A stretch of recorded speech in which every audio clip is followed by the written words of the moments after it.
Hi, Nenu Priya. Welcome to Direct News.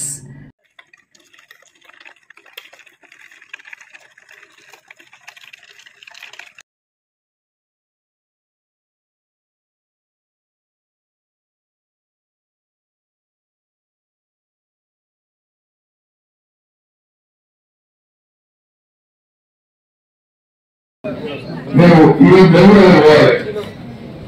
ఎందుకంటే రేపు మహబూబ్నగర్ లో రైతు పనులు కానీ 1,00,000 మందితో రైతుల కార్యక్రమం ఉంది.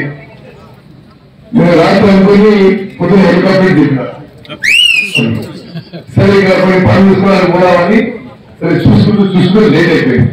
నేను ఆల్రెడీ 12 మహబూబ్నగర్ ఉండాలి. సో అందుకోసమే ఏమైనా అనుకోవద్దు, కొంత సంక్షిప్తంగా ప్రోగ్రామ్ చేసుకుందాం. మళ్ళీ వస్తా ఎవరైనా కూర్చొని మాట్లాడదాం.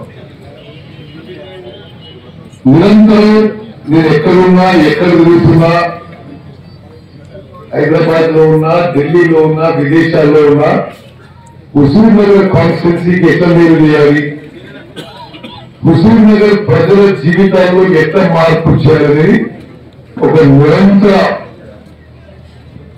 ఒక లక్ష్యం, ఒక ఉద్దేశం, ఒక యజ్ఞంగా ముందుకు పోతున్న విషయం కూడా మేము మనం చేస్తాం. నేను ఒక ఓవర్వ్యూ కాన్స్టిట్యున్సీని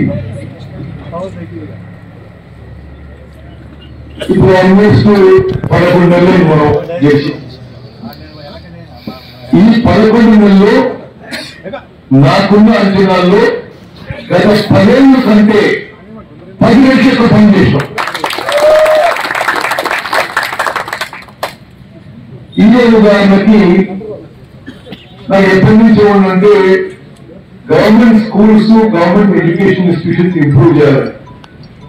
ఎందుకంటే నిరుపేదలు, ఎస్సీలు, ఎస్టీలు, బీసీలు, మైనారిటీలు, అగ్రకులాల్లో పేదవారు ప్రభుత్వ పాఠశాలకి, ప్రభుత్వ కాలేజెస్ కి వాళ్ళ పిల్లలు పంపిస్తారు.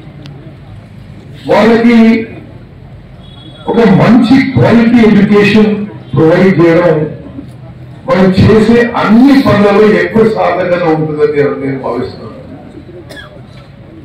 ఒక మంచి ఎడ్యుకేషన్ ఇస్తే వాళ్ళకి వాళ్ళ కాళ్ళ మీద నిలబెట్టి వాళ్ళ జీవితాల్లో ఉన్నత శిఖరాలకి ఎదిగే విధంగా మనం వాళ్ళకి ఆ మెట్లు కడుతున్ననే అభిప్రాయం నాది. అందుకోసమే గతంలో కూడా నేను గత కాంగ్రెస్ ప్రభుత్వంలోనే నేను Huzur Nagar government degree college మంజూరు చేసిన. ఆనాడు 12 ఏళ్ల క్రితం 1,81,00,000 రూపాయలతో ఆ బిల్డింగ్ కట్టిస్తున్నాం. అప్పటి నుంచి వరకు అట్లనే ఉంది. ఒక బెంచ్ కంప్యూటర్